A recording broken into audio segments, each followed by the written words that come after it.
Mari kita satukan hati kita berdoa. Tuhan, mungkin jalan kehidupan kami terasa gelap, tetapi biarlah di dalam kegelapan itu kami melihat adanya secercah harapan. Tuhan, mungkin kehidupan kami tidak dalam kondisi yang nyaman karena seringkali goncangan bahkan badai mendera kehidupan kami. Tetapi biarlah kami merasa aman karena ada Tuhan yang setia, ada Tuhan yang menjadi tempat peristirahatan kami. Tuhan, kami bersyukur karena kami memiliki Allah seperti Engkau, Allah yang senantiasa setia kepada setiap janji-janji yang telah diucapkan kepada umat-Nya. Dan biarlah di dalam janji itu kami tidak menjadi pribadi-pribadi yang mudah menyerah, tapi menjadi pribadi yang senantiasa berpegang pada janji-Mu dan senantiasa berjalan bersama dengan Engkau. Kami kembali membuka hati, pikiran, bahkan seluruh keberadaan diri kami untuk mendengarkan firman Tuhan. Bersabdalah ya Tuhan, sebab kami siap mendengarkan. Dalam nama Kristus Yesus, Tuhan dan Juru Selamat kami yang hidup, kami telah berdoa.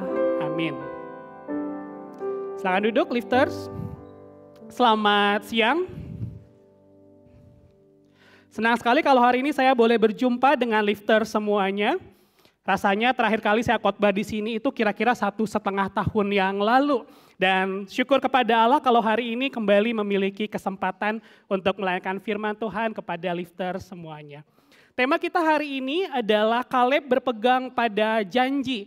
Jadi selama 1 bulan ini kita akan bersama-sama belajar dari tokoh-tokoh Alkitab. Jika minggu lalu kita sudah diajak bersama-sama menyelami perjalanan dari Musa yang mengakhiri perjalanan kehidupannya dengan begitu indah, maka hari ini kita masih membahas satu tokoh dalam perjanjian lama, yaitu Kaleb. Bagaimana Kaleb berpegang pada janji Tuhan.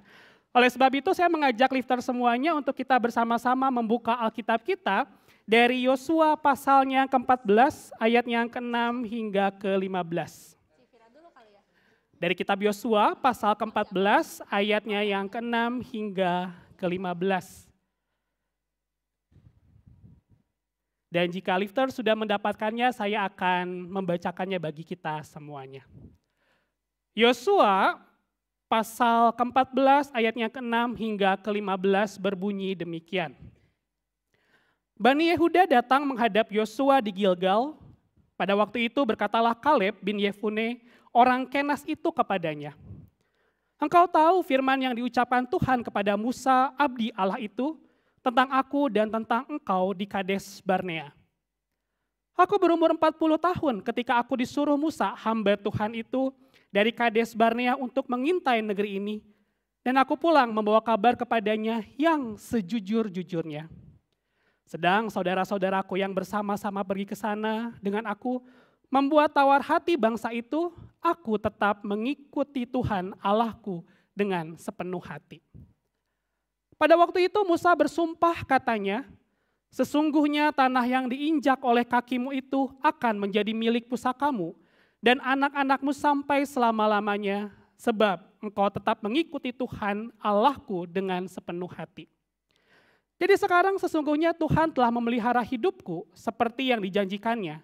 Kini sudah 45 tahun lamanya sejak diucapkan Tuhan firman itu kepada Musa. Dan selama itu orang Israel mengembara di padang gurun. Jadi sekarang telah berumur 85 tahun aku hari ini. Pada waktu ini aku masih sama kuat seperti pada waktu aku disuruh Musa. Seperti kekuatanku pada waktu itu, demikianlah kekuatanku sekarang untuk berperang dan untuk keluar masuk. Oleh sebab itu berikanlah kepadaku pegunungan yang dijanjikan Tuhan pada waktu itu. Sebab engkau sendiri mendengar pada waktu itu bahwa di sana ada orang enak dengan kota-kota yang besar dan berkubu. Mungkin Tuhan menyertai aku sehingga aku menghalau mereka seperti yang difirmankan Tuhan. Lalu Yosua memberkati Kaleb bin Yefune dan diberikannya lah Hebron kepadanya menjadi milik pusakanya. Itulah sebabnya Hebron menjadi milik pusaka Kaleb bin Yefune orang Kenas itu sampai sekarang ini. Karena ia tetap mengikuti Tuhan Allah Israel dengan sepenuh hati. Nama Hebron dahulu ialah Kiryat Arba.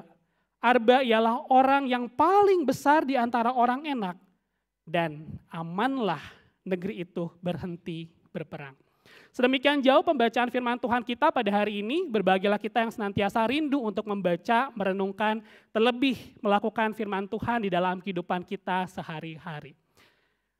Lifters, ketika saya punya kesempatan untuk studi selama 2 tahun di Yogyakarta, saya tidak hanya senang karena punya kesempatan untuk studi teologi, tetapi juga punya kesempatan untuk mempelajari budaya Jawa, khususnya dari teman-teman mahasiswa yang diutus oleh Sinode Gereja Kristen Jawa. Dan di antara banyak peribahasa Jawa yang sampai saat ini ada dalam ingatan saya adalah esuk dele sore tempe. Ada yang orang Bandung tahu apa artinya kalimat ini? Tapi mungkin kalau lifter berasal dari Jawa Tengah atau Jawa Timur, sepertinya terbiasa dengan kalimat esuk dele sore tempe. Secara harafiah kalimat ini ingin mengatakan bahwa pagi-pagi masih berbentuk kedelai. Sore-sore sudah berubah menjadi tempe. Peribahasa yang sederhana ini ingin menggambarkan seorang pribadi yang suka berubah-ubah. Tidak konsisten, mencela, mencele. Terutama orang ini tidak bisa dipegang janjinya. Kalau dia membuat janji kepada seseorang, maka dengan segera dia mengingkari janjinya. Bapak Ibu Saudara, dari falsafah Jawa ini ingin menegaskan kepada kita bahwa memegang janji dan menepati janji itu menjadi sesuatu yang penting di dalam kehidupan kita sehari-hari. Bahkan ketika seseorang mengikat janji, apakah janjinya itu ditepati atau tidak, itu menjadi cara kita untuk menilai apakah pribadi ini bisa dipercaya atau tidak bisa dipercaya. Lifters mungkin yang sedang punya usaha gitu ya, yang punya toko, biasanya kalau akan menjalin kerjasama usaha, salah satu yang dilihat adalah orang ini tepat janji atau tidak. Kalau ada yang punya toko tiba-tiba datang gitu ya, kok Ci barangnya saya bawa dulu aja, nanti belakang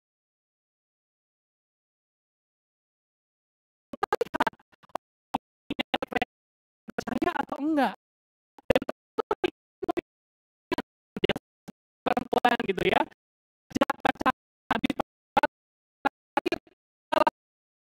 adalah apakah di dalam masa-masa pacaran itu ini orang bisa dipercaya atau enggak lewat apa? Salah satunya lewat janji yang diucapkan, apakah ditepati atau tidak.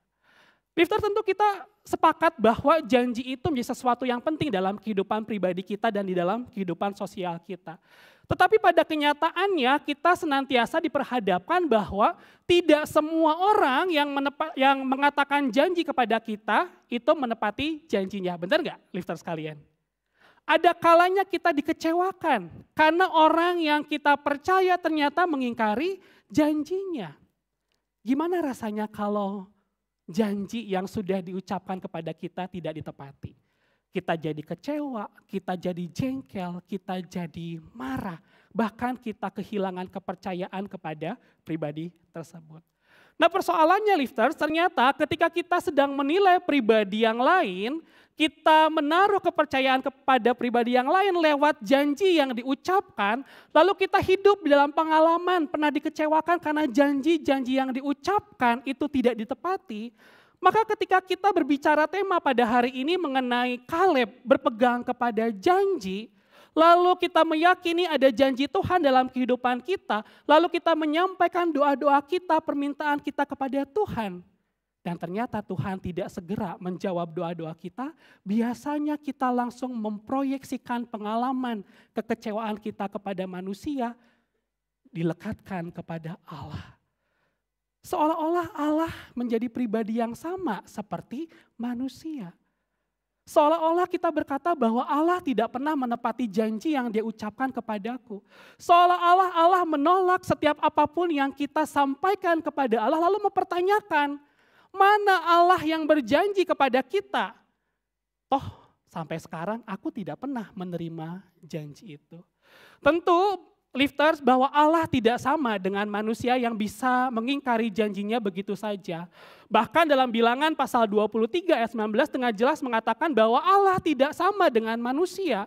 Allah tidak pernah berdusta dan tentu Allah tidak sama dengan anak manusia. Kenapa? Karena setiap apapun yang difirmankan oleh Allah itu pasti menepatinya. Amin, lifters sekalian. Lifter, soal janji dan menepati janji itu pentingnya bukan hanya di masa kehidupan kita hari ini. Bahkan dalam kehidupan orang Israel, di dalam kehidupan perjanjian lama, janji itu juga menjadi sesuatu yang sangat penting untuk dilakukan dan dipegang oleh mereka. Kenapa, lifters? Sebab ketika orang Israel melupakan janji Tuhan di dalam kehidupan mereka, ketika tokoh-tokoh Alkitab sekalipun lalai akan janji Tuhan, mereka akan jatuh di dalam dosa. Oleh sebab itu tak heran kalau pemazmur dalam Mazmur 119 ayat 11 berkata, dalam hatiku aku menyimpan janjimu supaya aku jangan berdosa. Karena pada kenyataannya Abraham sekalipun, bapa orang beriman, leluhur Israel pun pernah mengalami jatuh pada saat kapan? Pada saat melupakan janji Tuhan. Padahal Abraham sendiri menerima janji secara jelas dari Tuhan tentang keturunannya. Itu sekalian, di dalam perjanjian lama, kata perjanjian atau janji itu menggunakan kata berit. Itu sebuah ikatan komitmen personal dan moral. Secara sederhana bagi lifter yang sudah menikah, ini ibarat ketika kalian gitu ya sebagai pasangan, sebagai calon suami istri pada saat itu mengungkapkan janji di hadapan Tuhan dan di hadapan umat Tuhan akan masuk ke dalam ikatan pernikahan. Tentu janji dan komitmen itu terikat seumur hidup sampai maut memisahkan. Janji di sini bukan sekedar kontrak kerjasama, ya udahlah kita merit, kita kontrak aja 15 tahun habis itu pisah bagi harta masing-masing. Enggak, lifters. Ini sebuah ikatan yang mengikat antara Allah dan manusia, baik secara personal maupun secara spiritual sampai selama-lamanya. Maka dari kata berit itu, ketika Allah mengikat perjanjian dengan umat pilihannya, lahirlah istilah karat berit.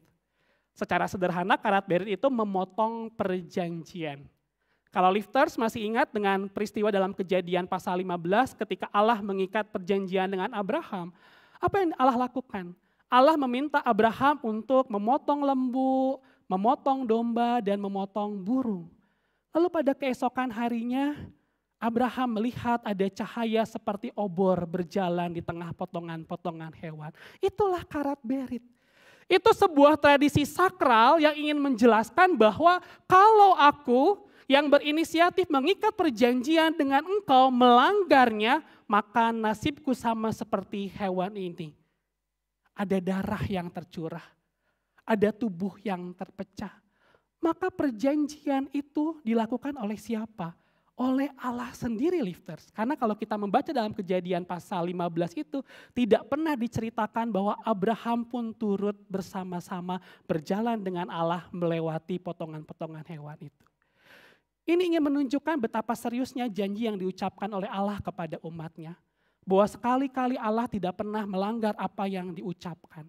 Bahkan ketika Allah berjalan melewati potongan-potongan itu, Allah ingin mengatakan bahkan aku menjadikan diriku sebagai resiko seandainya kamu manusia lalai atas janji yang diikat.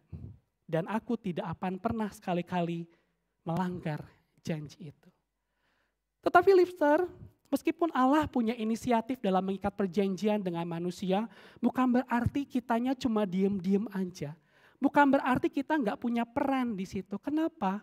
Karena ikatan perjanjian antara Allah dengan manusia itu menuntut sebuah tindakan.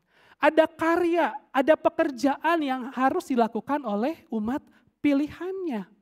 Maka ketika kita berbicara memegang janji Tuhan dalam kehidupan ini, ketika kita belajar dari Kaleb, bagaimana Kaleb memegang perjanjiannya dengan Tuhan, itu bukan sekedar ya aku ingat ada perjanjian Allah. Ya aku menyimpan dalam hati bahwa Allah berjanji akan memelihara kehidupanku, enggak. Bukan sekedar dia menyimpan dan mengingat, tetapi kita harus mewujudkannya dalam kehidupan kita sehari-hari. Maka kalau kita kembali di dalam Yosua pasal 14 ayat 6 hingga ke-15 yang menjadi bahan bacaan kita, sebetulnya Kaleb sudah memberikan teladan bagaimana hidup di dalam perjanjian. Dan kita akan belajar bahwa ada karya, ada 3 tindakan yang dilakukan oleh Kaleb, yaitu courage, ada keteguhan, ada faithful, ada kesetiaan, dan yang terakhir ada rest, ada ketenangan di dalam janji Tuhan. Yang pertama, lifters, kita akan melihat bagaimana Kaleb memiliki keteguhan ketika hidup di dalam janji Tuhan. Yang menarik, kata Kaleb atau nama Kaleb itu sebetulnya baru muncul di Bilangan pasal 13 hingga pasal ke-14. Itu ketika peristiwa di Kades Barnea, ketika Allah memerintahkan kepada Musa untuk mengutus ke-12 orang pengintai untuk melihat tanah yang dijanjikan oleh Tuhan. Tetapi yang menarik, kalau kita membaca di dalam Bilangan dan di dalam Yosua pada hari ini, itu ada kata-kata yang berbeda.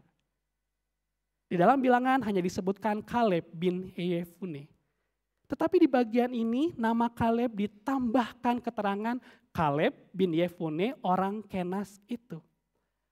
Lifters ini ingin menunjukkan identitas Kaleb sebetulnya. Bahwa Kaleb sebetulnya bukan orang Israel. Kaleb bukan keturunan dari Yakub. Dia orang Kenas, salah satu suku yang mendiami tanah Kanaan.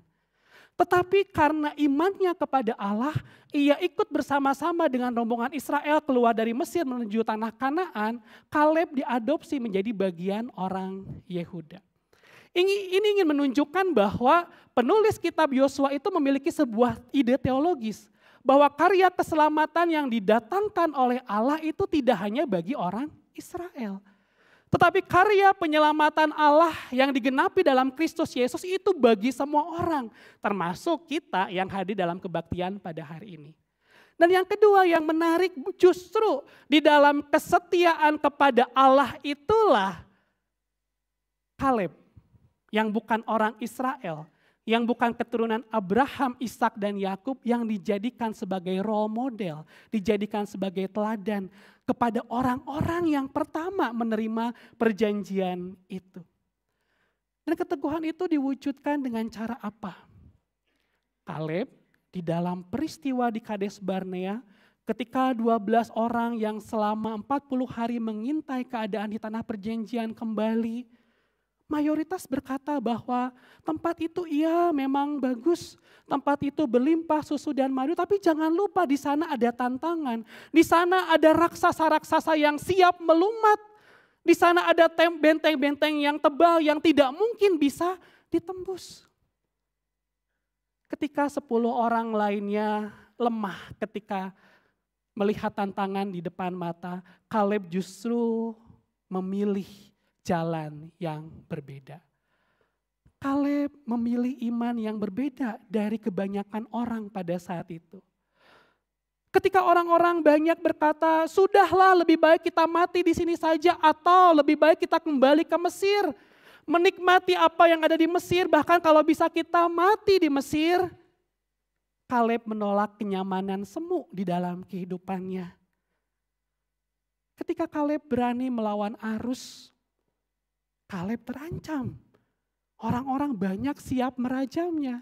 Tetapi Kaleb tidak pernah goyah, lifters. Dia memilih untuk kehilangan penerimaan sosial ketimbang dia memilih tidak berada di pihak Tuhan. Kaleb ingin berkata kepada kita di dalam kehidupan masa kini, ya dalam kehidupan kita ada tantangan demi tantangan. Ada raksasa-raksasa besar, ada tembok-tembok yang tebal, tetapi lihat bahwa di balik tantangan itu ada negeri yang berlimpah susu dan madu. Ada penghiburan Allah, ada kehidupan yang berkelimpahan di situ. Lifters, ketika 10 pengintai menyebarkan ketakutan, Kaleb berani melawan arus. Walau suara mereka seolah-olah realistis. Bukankah dalam kehidupan kita saat ini juga kita sedang diperhadapkan dengan ketakutan demi ketakutan? Apalagi di tengah kondisi ekonomi yang semakin melemah, karir yang rasanya stagnan, kita takut miskin, kita takut gagal, kita takut tidak berhasil, kita takut tidak naik jabatan dalam kehidupan ini. Tetapi sadar nggak ketika kita dikuasai oleh ketakutan demi ketakutan, kita melihat ada raksasa-raksasa di depan kita, maka kita akhirnya mencari jalan pintas untuk memuaskan diri kita dengan kepuasan-kepuasan yang semu dalam kehidupan ini. Lifters, ketika saya pernah melayani di sebuah gereja beberapa waktu lalu saya berjumpa dengan seorang anak muda yang baru memulai usahanya di bidang alat-alat kesehatan. Setelah kebaktian, saya mengajak pemuda ini ngobrol, saya nanya, gimana usahanya, perkembangannya gimana? Lalu dia cerita kalau buka toko alat kesehatan sebetulnya keuntungannya nggak begitu banyak. Yang paling banyak itu kalau misalkan bisa berhasil dapat tender. Tapi ternyata dari berkali-kali dia ikut tender gitu ya untuk pengadaan alat kesehatan, dia tuh nggak pernah menang, lifters. Saya bilang kenapa? Kok nggak bisa pernah lolos? Karena kalau mau dapat apalagi tendernya dari instansi-instansi tertentu harus pakai uang pelicin. Harus masukin sogokan ini dan itu. Teman-temannya sesama pengusaha udah bilang, udah lakuin aja. Toh juga lu keluar duit seberapa nanti juga untungnya lebih banyak. Tapi dia tidak pernah melakukan itu sepanjang kehidupannya. Lalu saya tanya, apa yang membuatmu tetap teguh sampai sekarang mengambil jalan itu? Dia cerita apa yang paling dia syukuri tetap memegang janji Tuhan dalam kehidupannya meskipun secara materi dia tidak berkelimpahan adalah dia nunjukin sebuah berita pada saat di sebuah provinsi pengadaan alat-alat kesehatan dicium oleh kejaksaan. Dan beberapa temannya yang menyarankan untuk ikut kasih uang pelicin supaya menang tender ikut ditangkap oleh kejaksaan. Dia mengatakan bahwa mungkin saya kehilangan uang yang begitu besar, mungkin dia kehilangan keuntungan yang begitu menarik hatinya, mungkin dia kehilangan kenyamanan, tetapi saya tidak kehilangan harga diri saya sebagai anak Tuhan. Mungkin saya kehilangan teman-teman, tetapi saya tidak pernah kehilangan rasa hormat saya yang digantikan dengan rasa malu karena masuk berita ditangkap oleh kejaksaan. Lifters, di tengah kehidupan kita saat ini yang penuh tantangan, di tengah tekanan-tekanan kehidupan, mungkin di antara kita yang sedang berpikir gimana caranya saya bisa naik jabatan, tapi ya udahlah kita sabotase pekerjaan teman. Mungkin di dalam usaha gimana caranya saya bisa untung lebih banyak dengan berbuat curang.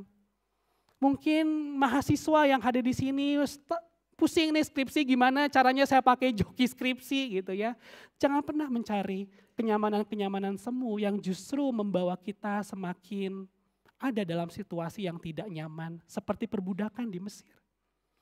Dan yang menarik adalah ketika saya bertanya kepada pemuda ini, kenapa dia melakukan itu? Dia memberikan kepada kita sebuah aplikasi dalam kehidupan keteguhan akan janji Tuhan.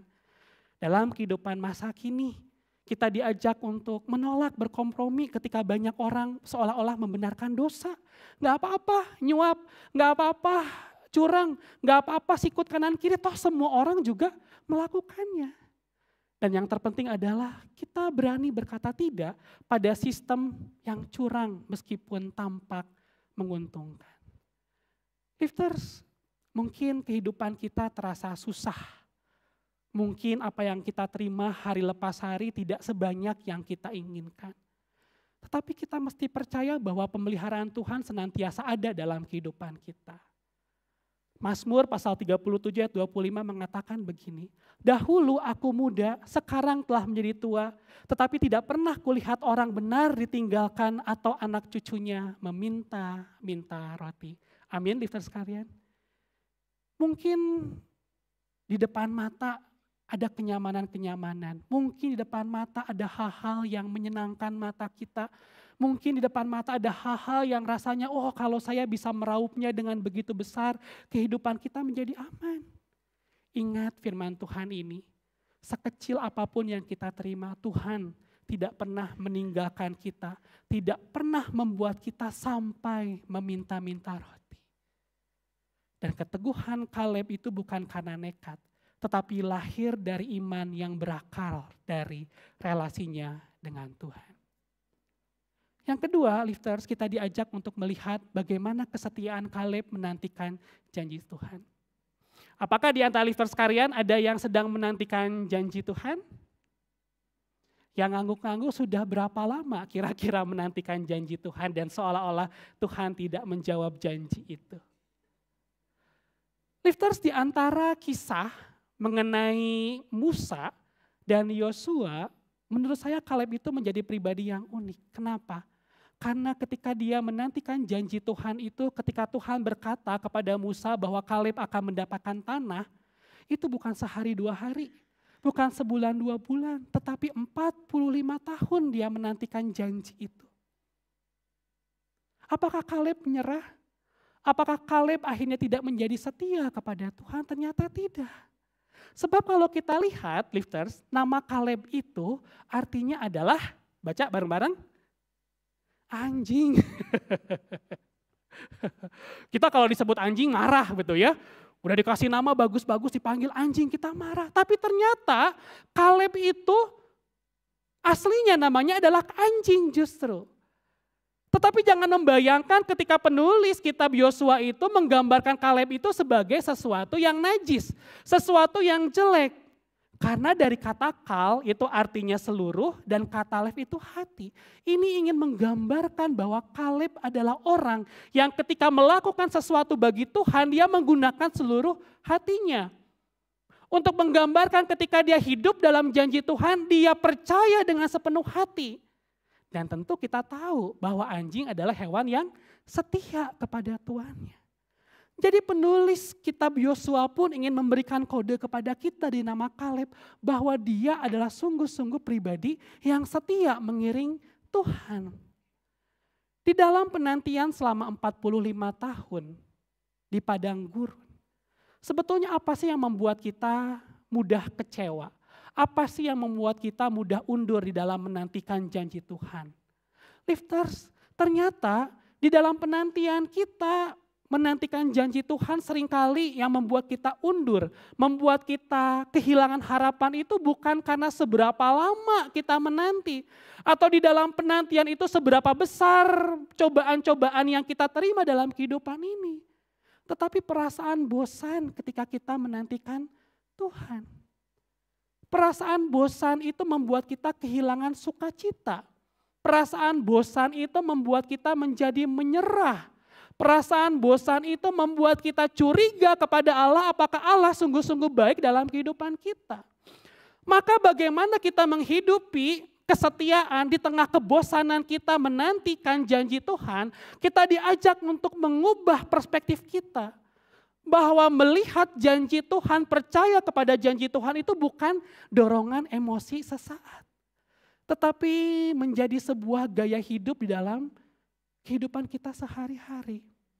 Lifters, ketika Tuhan berkata tunggu kepada Kaleb, Kaleb tidak menjadi kecewa. Kaleb tidak merasa tertolak. Kaleb tidak iri kepada suku-suku yang lain yang sudah lebih dulu mendapatkan tanah itu. Kenapa? Karena dia percaya bahwa setiap penundaan yang dinyatakan oleh Allah itu merupakan sebuah proses untuk meneguhkan dan mematangkan kehidupan berimannya. Semakin lama ia menunggu, semakin besar pengharapannya. Semakin banyak ia mengalami padang gurun sebagai tempat dia dididik oleh Tuhan, semakin teguh kepercayaannya kepada Tuhan. Kaleb mungkin secara emosi pernah melihat bagaimana Tuhan menuntun bangsa Israel keluar dari Mesir sebagai tanda pembebasan. Mungkin Kaleb juga terpukau ketika Allah mendatangkan tiang awan dan tiang api yang menuntun kehidupan orang Israel. Dan dia berkata, begitu luar biasa janji Tuhan yang diwujudkan oleh hal-hal yang begitu menakjubkan ini. Tetapi lifters, di padang gurun itulah Kaleb memahami penggenapan janji Tuhan lewat kehidupan sehari-hari. Lewat pemeliharaan Tuhan yang nyata di dalam kehidupannya. Seringkali kita mengingat janji Tuhan itu kalau apa yang kita inginkan segera terwujud. Apa yang ada dalam ekspektasi kita Tuhan berikan. Apa yang kita doakan dikabulkan oleh Tuhan. Seringkali kita melihat penggenapan janji Tuhan dalam kehidupan kita kalau ada hal-hal yang spektakuler. Tetapi pernah gak lifter menyadari bahwa hal-hal kecil yang Tuhan berikan dalam kehidupan kita itu pun merupakan bagian dari penggenapan Tuhan. Ketika lifters dengan tangan yang lemah hari itu masih bisa melakukan pekerjaan dan pekerjaan selesai dengan baik. Bukankah itu janji Tuhan dalam kehidupan kita bahwa Dia akan senantiasa menopang kehidupan kita? Waktu di pagi hari dengan cuaca yang begitu dingin di kota Bandung, kita harus naik sepeda motor pergi ke kantor, bisa melakukan pekerjaan dengan sukacita, bukankah itu juga tanda penggenapan Tuhan bahwa dalam pekerjaanmu itulah Allah menggenapi janji memelihara kehidupanmu. Ketika kita bangun, kita masih bisa sarapan, perut kita kenyang.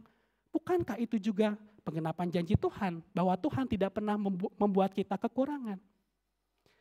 Ketika para suami pulang ke dalam rumah, setelah lelah bekerja seharian, ada istri yang menyambut dengan senyuman. Ada anak yang mungkin berlari memberikan kita minum dan berkata, "Pi, thank you ya sudah bekerja hari ini." Pernahkah kita melihat itu sebagai janji Tuhan yang digenapi ketika Tuhan berkata, "Aku tidak pernah meninggalkanmu sendirian." Tapi seringkali kita mudah lelah, kehilangan kepercayaan kita dalam penantian karena kita selalu fokus kepada hal-hal yang besar dan melupakan hal-hal kecil yang seharusnya menjadi gaya hidup kita berpegang di dalam janji Tuhan. Lifters, janji Tuhan itu tidak pernah berbicara kepentingan kita dan pemenuhan apa yang kita inginkan. Janji Tuhan itu berbicara tentang kemuliaan Tuhan yang dinyatakan melalui kita.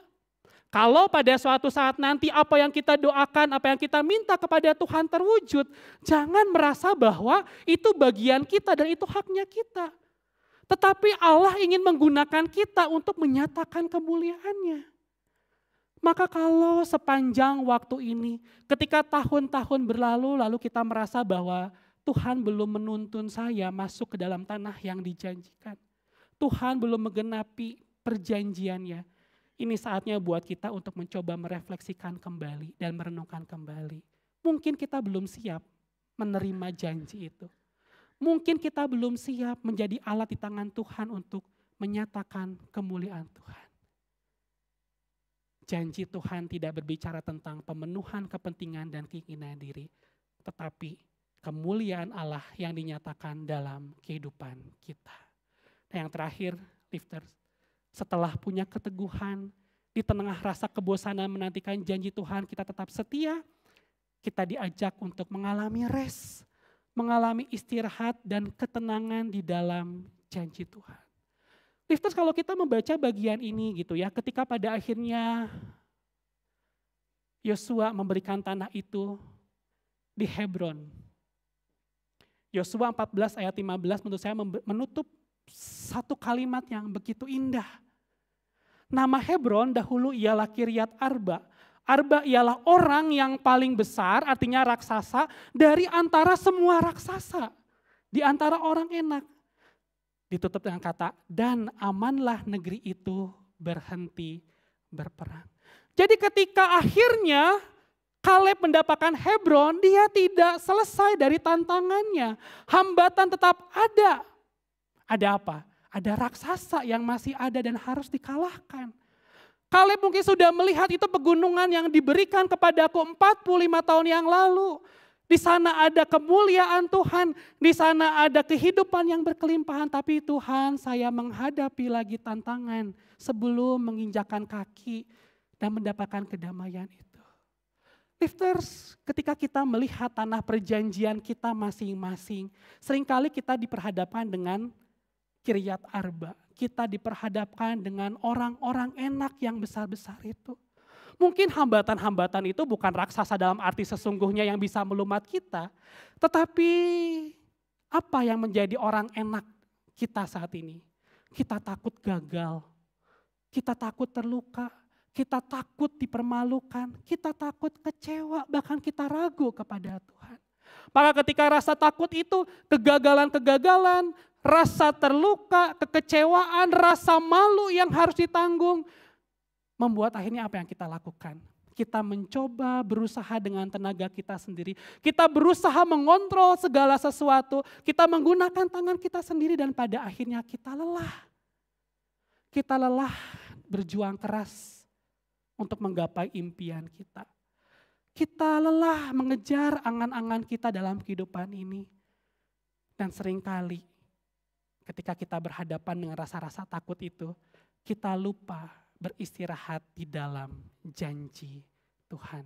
Kita lupa, ya ada bagian yang harus kita lakukan, tetapi juga seharusnya ada yang Tuhan lakukan di dalam kehidupan kita. Karena pertandingan dalam kehidupan tidak semata-mata berbicara tentang perjuangan kita sendiri, tetapi perjuangan bersama dengan Tuhan. Lifters, saya akan menutup bagian ini dengan pengalaman saya pribadi ketika saya ditegur oleh firman Tuhan, ketika saya lupa untuk rest di dalam janji Tuhan. Mungkin saya jarang sekali khotbah di lift gitu ya, karena 2022 saya diutus oleh Majelis Jemaat untuk ambil studi S2 di Yogyakarta. Sewaktu saya studi S2, sebetulnya saya pergi dengan rasa takut pada saat itu. Karena saya minder. Saya berasal dari sekolah teologi yang kecil, waktu S1, lalu sekarang masuk ke sebuah institusi yang punya reputasi sangat baik, lalu di Indonesia itu terkenal punya tradisi akademik yang sangat tinggi juga. Maka di antara kami itu suka ada bercandaan, hidup ini sudah susah, dan kita menyusahkan diri ambil S2 di kampus tersebut. Karena susah masuk dan susah keluar dari kampus itu. Susah masuk karena di gelombang 1 waktu saya ikut seleksi itu yang daftar 36 orang. Dari 36 orang itu hanya 8 yang keterima. 8 orang yang keterima itu masih dipecah lagi jadi 4 konsentrasi. Dan di konsentrasi saya di gelombang 1 itu dari 12 pendaftar yang ikut seleksi cuma 2 yang keterima. Saya dan salah satu teman angkatan. Waktu akhirnya keterima lalu harus daftar ulang, saya pergi ke bank untuk bayar uang pangkal itu, saya dengan perasaan takut sambil megang kertas itu, Tuhan yakin ya, Tuhan nuntun saya ke tempat itu. Tuhan saya tuh gak punya kemampuan apa-apa, Tuhan saya takut dipermalukan. Kalau kelihatan bodohnya, waduh malu gitu. Tuhan gimana kalau saya gagal gak bisa selesai on time studi saya. Lalu saya WA ke pendeta mentor saya, ke pendeta Cheng Lison, saya takut pergi ke Jogja. Beliau cuma mengatakan, Tuhan sudah mimpin kamu sampai titik ini, daftar, kamu udah keterima.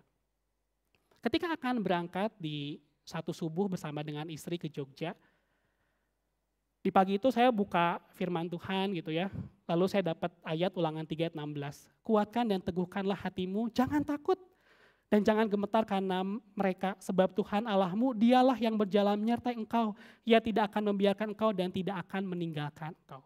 Saya bukan tipe orang yang suka klaim-klaim ayat firman Tuhan, yes dan amin ini bagian saya. Tapi hari itu saya mencoba membuka hati dan bilang, Tuhan saya jadikan ayat ini untuk pegangan saya. Tuhan yang akan berjalan dan Tuhan yang tidak akan pernah mempermalukan saya. Waktu saya sampai di Jogja, di pembukaan semester, lalu saya membaca sebuah buku. Di buku itu ada tulisan yang menarik bagi saya. Dia berkata, kepadamu ya Allah kupercaya ku tak akan dipermalukan. Saya berkata lagi sama Tuhan, Tuhan saya percaya sama Tuhan, saya tidak akan pernah mengalami rasa malu di masa-masa studi ini. Semester 1 berjalan dengan sangat baik. Semester 2 sangat baik. Semester 3 saya menutup dengan lebih baik lagi. Masuk semester 4 waktu bikin tesis mulailah ada goncangan. Di tanggal 5 Juli 2024 itu adalah hari terakhir saya harus mendapatkan ACC, tesis saya dikumpul. Tapi saya hampir gagal. Dan waktu itu hanya istri dan pendeta Cheng Lison yang tahu bahwa saya hampir gagal. Karena tesis yang sudah saya upayakan, saya sudah baca buku, saya sudah bimbingan bolak-balik itu masih stagnan di bab 3. Kebayang gak? Itu udah pasti gak selesai.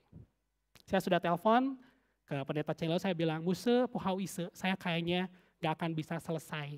Lalu saya bilang, saya malu sama majelis jemaat. Apa yang harus saya katakan kepada mereka? Pulang saya cerita sama istri juga sama ya, aduh gila malu ya, saya harus ngomong apa sama majelis jemaat.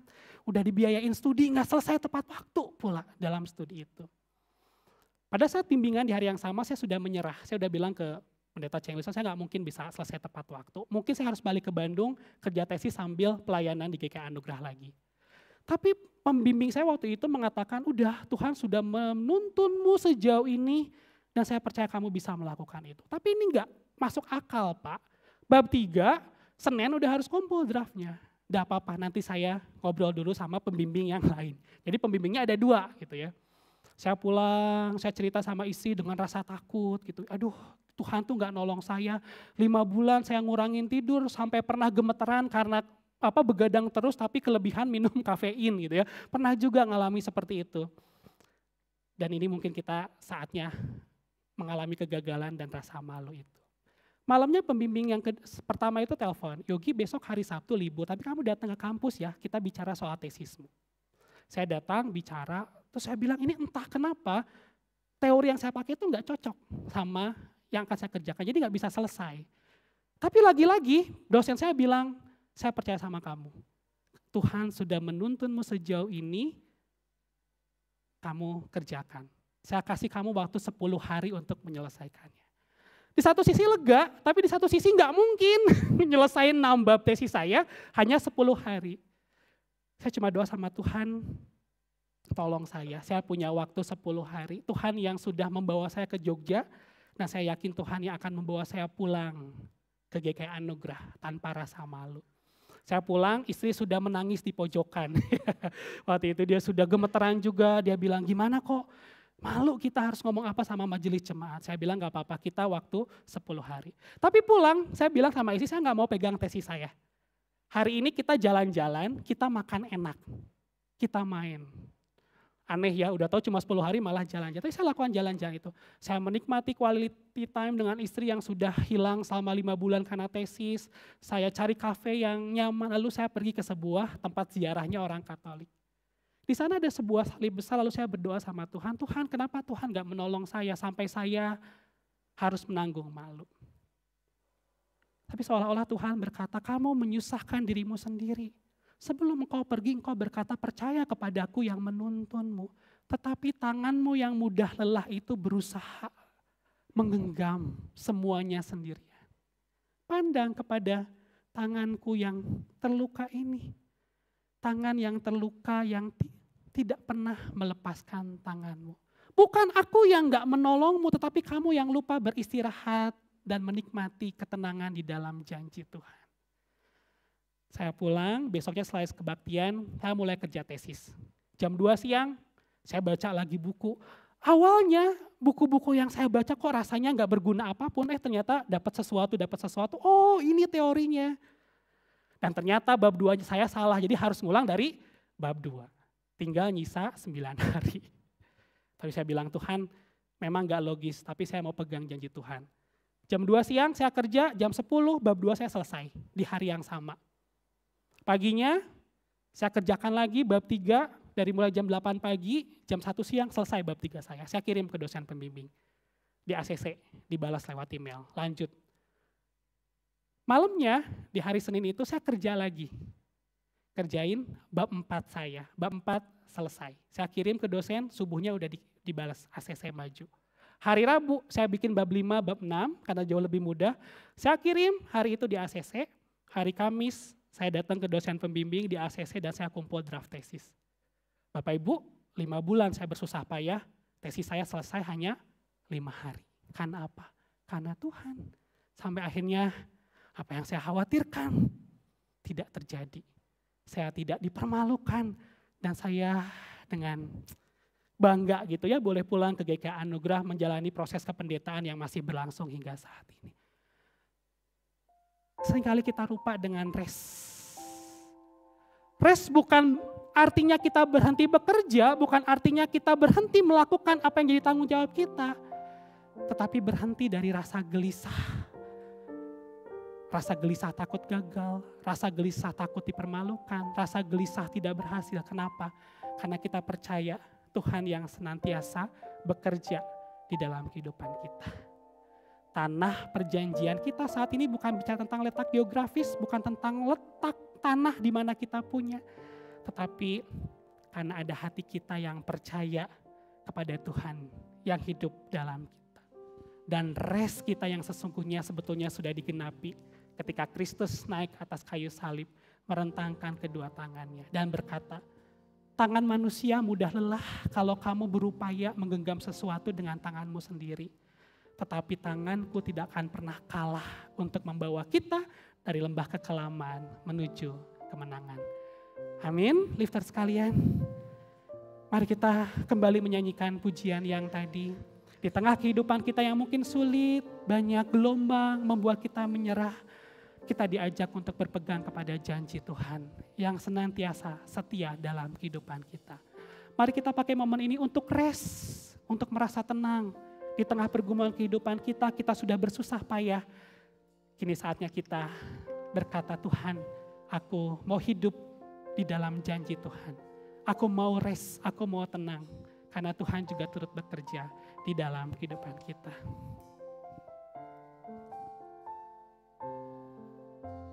Yesus.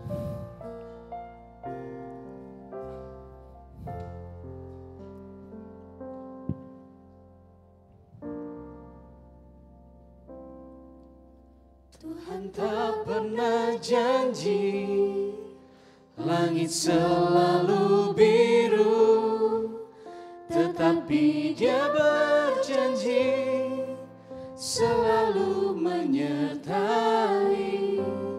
Tuhan tak pernah janji jalan selalu rata, tetapi Dia berjanji berikan kekuatan. Jangan pernah menyerah, jangan berputus asa. Mujizat Tuhan ada saat hati menyembah. Jangan pernah menyerah, jangan berputus asa. Mujizat Tuhan ada bagi yang setia dan percaya.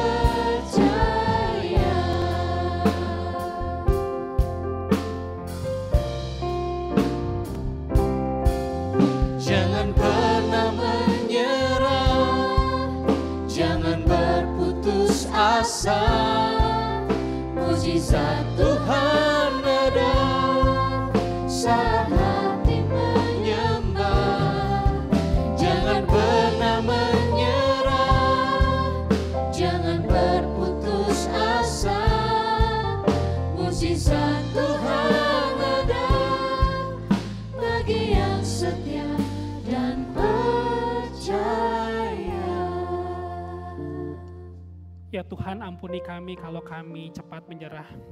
Ampuni kami ya Tuhan yang seringkali lupa, bahkan tidak ingat akan janji-janji Tuhan dalam kehidupan kami. Karena kami merasa bahwa janji Tuhan itu semata-mata tentang kepentingan kami, tentang keinginan kami dan kebutuhan-kebutuhan kami. Ampuni kami ya Tuhan kalau kami hingga saat ini masih punya konsep bahwa janji Tuhan yang digenapi itu sesuatu yang spektakuler. Lalu kami melupakan bahwa hal-hal kecil, hal-hal sederhana yang Tuhan nyatakan itu juga penggenapan dari janji Tuhan. Tuhan ajar kami untuk memiliki keteguhan di dalam memegang janji Tuhan. Walau dunia saat ini penuh tantangan dan membawa kami untuk mendapatkan kenyamanan-kenyamanan semu. Ajar kami untuk tetap setia mengikut Tuhan. Bahkan kami memaknai setiap penundaan itu sebagai alat di tangan Tuhan untuk memproses kami supaya kami semakin siap, supaya kami semakin teguh dan semakin matang di dalam kehidupan beriman kami. Dan ingatkan kami ketika kami sudah begitu lelah mengejar impian kami, begitu lelah berusaha dengan tangan kami yang lemah ini. Supaya kami boleh merasa tenang, merasa damai dan beristirahat di dalam janji Tuhan. Sebab kami percaya Tuhan senantiasa bekerja untuk menggenapi janji-Mu dalam kehidupan kami. Terima kasih ya Tuhan untuk firman-Mu yang boleh kami dengarkan. Biar ini menjadi sumber kekuatan, pengajaran, dan penghiburan di dalam langkah kehidupan kami. Dalam nama Kristus Yesus yang adalah satu-satunya Tuhan dan Juru Selamat dalam kehidupan kami telah berdoa. Amin. Lifter sekalian, saya undang untuk